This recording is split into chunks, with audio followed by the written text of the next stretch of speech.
Assalamualaikum warahmatullahi wabarakatuh. Pada video kali ini kita akan membahas tentang serba-serbi testing ya. Jadi kita sering mendengar ada istilah unit testing, ada istilah integration testing, ada macam-macam testing ya, UAT, SIT dan sebagainya gitu. Nah, jadi memang ada banyak macam-macam testing dan digunakan tentunya untuk keperluan yang berbeda-beda gitu.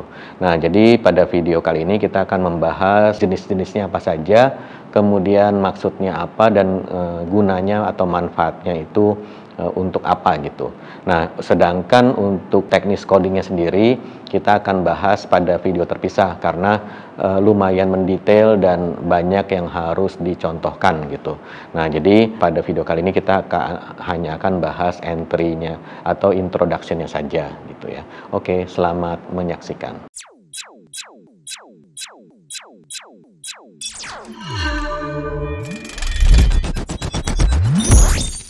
Kita mengenal berbagai macam testing ya. Jadi kita akan bahas dari yang skopnya paling kecil dulu ya. Skopnya paling kecil adalah unit testing. Jadi unit testing itu kita hanya mengambil sebagian kecil saja dari kode program kita untuk dites ya. Biasanya unitnya ini yang disebut unit adalah satu function atau satu method. Jadi satu function ini kita tes secara terisolasi, secara dia sendiri ya, independen, tanpa melibatkan bagian-bagian coding yang lain. Nah, di sini keywordnya adalah kita mengetes si function ini secara terisolasi atau independen gitu. Nah, sehingga kalau dia punya dependensi, jadi biasanya kalau kita bikin function atau bikin method itu kan pasti biasanya ada inputannya gitu ya, ada inputannya atau method parameternya, kemudian dia juga mengeluarkan return value gitu ya. Nah, yang mau kita tes sebetulnya apakah return value-nya ini sesuai yang kita inginkan atau tidak gitu. Nah, sedangkan inputannya sendiri ya tentunya kita sediakan karena kita harus mengetes berbagai kombinasi input gitu. Jadi kalau inputnya A, B, C, keluarnya harus apa. Kalau inputannya A, keluarannya harus apa gitu ya. Jadi kita tes dengan berbagai kombinasi input, kemudian kita periksa hasilnya, return value-nya apakah dia sudah sesuai atau belum. Nah, yang menjadi challenge untuk kita melakukan unit testing ini adalah bagaimana menghilangkan dependensi atau keterkaitan dengan kode program yang lain. Karena kalau kita misalnya bicara aplikasi kode program yang object oriented ya, si method ini atau function ini kan dia berada di dalam kelas ya. Nah, sedangkan kelas itu sendiri dia punya static variable atau instance variable ya. Nah, variabel-variabel ini mungkin nanti kalau misalnya belum paham apa itu static variable, apa itu instance variable, nanti bisa lihat video saya di tutorial pemrograman Java, nanti linknya ditaruh di kolom description ya. Nah, jadi di situ bisa dilihat apa itu instance variable dan apa itu static variable. Intinya adalah kedua variabel tersebut adanya atau skopnya dia berada di luar method. Jadi di dalam kelas itu ada variabel, kemudian variabel tersebut kita pakai di dalam method ya. Nah, si variabel ini tentunya harus tersedia ya, harus tersedia. Nah, makanya di sini adalah ada tantangan atau challenge kita, kesulitan kita bagaimana kita menyediakan variabel tersebut dengan sehingga kita bisa mengetes si function tersebut, method tersebut gitu ya. Nah, nanti akan menjadi rumit lagi kalau si objek ini, instance variable ini dia lumayan banyak juga keterkaitannya. Contohnya misalnya koneksi database, berarti kita harus punya database, kemudian harus terkoneksi, kita harus masukkan variabel IP address-nya, nama database-nya, username-nya, password-nya dan sebagainya gitu. Belum nanti kalau ada connection pooling berarti ribet lah, intinya satu variabel koneksi database tapi dia sebetulnya kompleks gitu ya. Nah, ini bagaimana cara kita menyediakan si objek tersebut gitu sehingga kita bisa ngetes function kita yang menggunakan koneksi database gitu. Nah, ada banyak teknik yang digunakan orang untuk menyediakan variabel ini, variabel yang menjadi dependensi ini. Ada yang namanya mock object, ada yang namanya stub ya, ada yang namanya doubles ya. Itu ada banyak istilahnya. Jadi ada doubles, ada stub, ada proxy, ada mock, ya itu nanti macam-macam, kita akan bahas lebih detail pada video yang tersendiri nanti khusus membahas unit test ya. Jadi intinya kita menyediakan objek dummy yang bisa kita program sehingga kita bisa suruh dia mengeluarkan output tertentu sesuai skenario yang mau kita tes gitu. Nah, jadi itu namanya objek palsu ya. Doubles tadi, doubles, mock, dummy, dan lain-lain lah, banyak istilahnya ya. Nah, jadi kode untuk men-setup si doubles ini, si objek palsu ini, itu lumayan juga effortnya. Jadi kita harus membuat si objek ini sendiri, kemudian kita menyediakan behavior yang kalau dia dipanggil seperti ini, keluarnya ini, kalau kita panggil begini, keluarnya ini gitu ya. Sehingga kita bisa mengontrol behavior si unit test tersebut gitu. Nah, kemudian kita harus lakukan ini untuk semua function ya. Jadi satu function itu jangan sampai dia pada waktu kita jalankan unit testnya dia memanggil yang lain-lain gitu. Nah, disitulah kita putuskan dengan menggunakan si doubles tadi ya. Nah, seperti itu. Nah, kemudian kadangkala kita juga ingin mengetes si function kita ini walaupun logikanya atau proses bisnis di dalam function tersebut sudah oke, tapi kita pengen ngetes bagaimana kalau dia berinteraksi dengan kode program lain. Contohnya yang tadi itu, misalnya kita mau tes kalau kita kasih database betulan, dia jalannya benar atau enggak gitu ya. Nah, jadi disitulah kita sediakan database yang betulan, variabel koneksi database yang betul-betul terkoneksi ke database. Nah, makanya di sini disebut dengan integration testing karena kode program yang mau kita tes kita integrasikan dengan komponen lain yang dia butuhkan, kemudian kita lihat interaksinya, apakah dia bisa bekerja dengan baik ya, apakah dia bisa terintegrasi dengan baik gitu. Nah, jadi seperti itu. Nah, kemudian berikutnya ada lagi yang disebut dengan user acceptance test atau functional test ya. Nah, jadi di sini aplikasinya kita jalankan, kemudian usernya kita suruh ngetes ya, atau tester lah, pokoknya biasanya ini dilakukan oleh human tester, oleh orang gitu ya, dia mengetes berbagai skenario ke aplikasi kita untuk memastikan bahwa sesuai dengan requirement gitu. Aplikasi kita jalannya itu sudah benar, hitungannya udah benar gitu. Nah, jadi di sini kita melakukan tes yang dilakukan oleh user biasanya. Makanya disebut dengan user acceptance test gitu. Ya. Nah, kemudian ada juga istilah yang namanya system integration test ya. Jadi apa bedanya dengan integration testing yang tadi ya?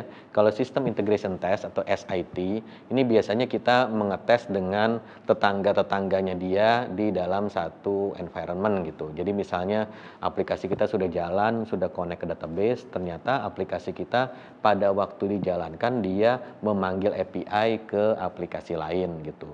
Atau aplikasi kita dipanggil oleh aplikasi lain dan kita harus memberikan respon dengan ketentuan tertentu gitu ya, dengan aturan-aturan tertentu gitu. Misalnya kalau sukses balikin respon code 0, kalau gagal kasih respon code 1, kalau dia ini 2, kalau dia errornya gini dan seterusnya gitu. Nah, jadi kita melakukan SIT pada waktu aplikasi kita sudah jalan, aplikasi kita akan di-hit oleh orang lain ataupun aplikasi kita akan nge-hit ke aplikasi orang lain. Nah, itu namanya SIT. Jadi System Integration Test ya. Nah, kemudian ada lagi yang namanya performance test ya. Performance test ini kita melihat kita pilih salah satu fitur di aplikasi, kemudian kita jalankan dan kemudian kita mau lihat dia jalannya berapa lama gitu ya. Nah, biasanya di sini kita pilih yang fitur-fitur yang kritikal, nggak boleh lemot gitu ya. Kemudian kita mungkin ada juga yang memang dia jalannya memang sudah lambat gitu ya. Misalnya kita generate laporan harian gitu, kita generate text file gitu. Itu memang kadang-kadang jalannya bisa berjam-jam ya, tergantung jumlah datanya seberapa besar gitu. Nah, kita jalankan, kemudian kita ukur dia waktunya berapa. Kemudian mungkin kita optimize gitu ya, kemudian kita tes lagi, kita lihat improvementnya berapa. Jadi intinya adalah kita pilih satu fitur, kemudian kita tes untuk mendapatkan waktu ya, waktu eksekusinya. Dan dari situ apakah dinilai acceptable ataupun harus diperbaiki, ya itu nanti tergantung dari requirement-nya gitu. Nah, itu namanya adalah performance testing. Kemudian ada lagi yang namanya load testing atau stress test ya. Stress test ini kita mau lihat aplikasi kita behaviornya seperti apa kalau usernya banyak gitu. Kalau di request atau digunakan dalam dengan jumlah hit yang banyak gitu. Nah, di sini biasanya kita sesuaikan dengan kebutuhan requirement ya. Karena yang namanya aplikasi ya, kita punya SLA ya, Service Level Agreement. Kita menjanjikan aplikasi kita bisa menghandle misalnya 1 juta transaksi dalam waktu 1 hari misalnya seperti itu, atau misalnya 100.000 transaksi dalam waktu 1 menit misalnya seperti itu. Nah, jadi untuk mencapai itu kita harus tes. Jadi kita kasih sekian banyak request, kita lihat dia dapatnya berapa transaction gitu ya, berapa request yang dia bisa handle gitu ya. Nah, dari sini misalnya kurang, ya tentunya kita tuning atau kita sediakan hardware tambahan gitu. Nah, jadi biasanya memang si stress test ini juga kita gunakan untuk melakukan capacity planning. Capacity planning saya pernah bikin videonya, nanti bisa dilihat di video tersebut. Nanti linknya juga ada, kita taruh di kolom deskripsi gitu ya. Nah, jadi itu adalah stress test. Nah, stress test ini juga kita harus bikin skenario-nya dulu, karena tidak semua fitur itu aksesnya rame-rame gitu. Misalnya search ya, search itu yang pakai banyak gitu. Tapi misalnya untuk pemesanan itu biasanya dia harus login dulu gitu. Nah, jadi pasti untuk pemesanan dia requestnya tidak sebesar pencarian gitu ya, ataupun pendaftaran registrasi gitu. Nah, jadi kita nanti akan lihat-lihat fitur-fiturnya, ya, kita buatkan skenarionya. Jadi user itu dia ngapain aja, misalnya dia searching dulu, kemudian setelah searching dia daftar, setelah daftar dia beli, kemudian setelah beli dia bayar gitu ya. Nah, jadi kita buatkan skenarionya, kemudian untuk masing-masing skenario kita tentukan ini kira-kira untuk fitur ini atau langkah yang ini berapa user yang akan mengaksesnya gitu ya. Nah, kemudian kita jalankan skenario tersebut gitu, dan kita lihat hasilnya sudah oke atau belum gitu. Kalau belum ya nanti dituning lagi, di fixing, ataupun kita lakukan penambahan hardware gitu. Nah, jadi seperti itu namanya stress testing. Kemudian ada lagi yang namanya pen test atau penetration testing. Ini kita mau lihat apakah aplikasi kita itu ada security hole atau tidak gitu. Nah, biasanya nanti si security analyst atau pen testernya nanti dia akan mencoba-coba mencoba ngehack lah gitu ya aplikasi kita, mengcrack aplikasi kita, apakah ada lubang yang bisa ditembus ya. Nah, dia biasanya udah punya checklist apa saja yang dicek, misalnya ada SQL injection, kemudian broken authentication dan sebagainya. Nah, ini nanti panjang lagi pembahasannya, kita akan bahas di video khusus mengenai application security gitu ya. Nah, jadi intinya dia akan melakukan berbagai macam testing untuk memastikan aplikasi kita aman gitu. Jadi kalau misalnya ternyata ketemu, ya nanti kita harus perbaiki seperti itu ya. Nah, kemudian ada lagi yang namanya bukan testing ya, karena kalau dari tadi kan unit test macam-macam. Nah, sekarang namanya adalah static code analysis ya. Jadi static code analysis ini kita jalankan suatu tools yang nanti si tools ini akan membaca source code kita. Jadi dia baca source code, kemudian dia akan menemukan hal-hal yang kurang baik gitu ya. Misalnya kita bikin nama variabel terlalu pendek, atau nama method terlalu panjang, atau misalnya ada kode program yang kita kopas ya, copy paste kemana-mana gitu ya. Nanti dia bisa menemukan. Kemudian misalnya kita ada try catch ya, jadi ada try catch tapi block catch-nya itu dikosongkan, sehingga nanti kalau aplikasi kita error nggak keluar tuh pesan errornya di log gitu. Nah, itu susah tuh nyarinya. Nah, yang seperti itu nanti akan ditemukan oleh si tools ini gitu. Nanti tools ini ada banyak aturan-aturannya, kita bisa lihat dia nyarinya apa aja, kemudian threshold-nya atau yang men-trigger dia jadi gagal itu apa saja gitu. Kadang-kadang misalnya kita bilang, "Oh, nama variabel 7 huruf nggak apa-apa," gitu, tapi dia bilang kebanyakan gitu. Nah, kita bisa tuning si tools-nya ini supaya dia baru memberikan warning setelah nama variabelnya misalnya lewat dari 10 misalnya seperti itu. Nah, jadi bisa di-customize lagi gitu ya. Oke. Nah, si SAST ini static code analysis ini kadang-kadang juga dipakai untuk security test. Jadi dia akan melihat kalau nanti di kode program kita ada praktek-praktek coding yang kurang secure gitu. Misalnya sambung-sambungan string di SQL gitu. Itu kan rawan SQL injection. Jadi begitu dan nanti ketemu kita harus perbaiki seperti itu ya. Kemudian ada juga kalau zaman sekarang karena internet udah canggih ya, ada yang bikin vulnerability assessment terhadap library ya. Jadi kalau aplikasi zaman sekarang itu kan biasanya kita dependensinya itu kita tulis di suatu file ya. Jadi kalau kita pakai Node.js di situ ada ininya ada apa ya namanya? Ada package.json. Nah, di situ kita pakai library apa saja, di situ nanti terlihat ya. Kemudian kalau kita pakai Java di POM XML itu ada daftar dependensinya apa saja gitu. Nah, jadi dari situ si tools ini nanti dia akan melihat setiap library yang kita gunakan versinya versi berapa, apakah ada laporan security issue terhadap library tersebut di versi tersebut gitu. Nah, nanti kalau misalnya ada, dia nanti akan memberikan warning sehingga kita harus mitigasi. Jadi entah versinya kita ganti atau kita naikin atau kita pakai library yang lain gitu ya.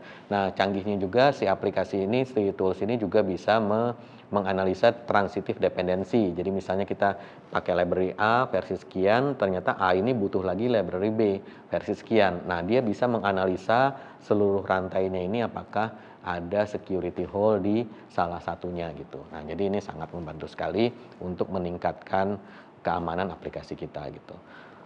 Nah, jadi tapi bisa jadi juga aplikasi kita yang sekarang sudah bersih, ternyata kita cek lagi minggu depan ada ada warning ya, padahal kita nggak ada ngubah apa-apa.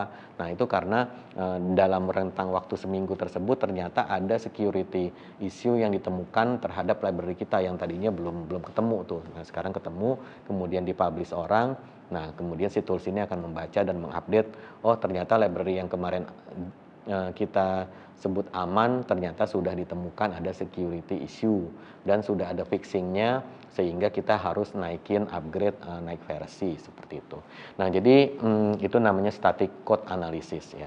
Nah, jadi itulah macam-macam testing ya, macam-macam testing yang kita bisa lakukan terhadap aplikasi kita.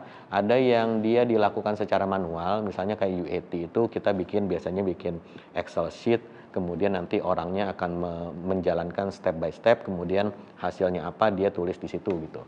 Tapi ada juga yang automated.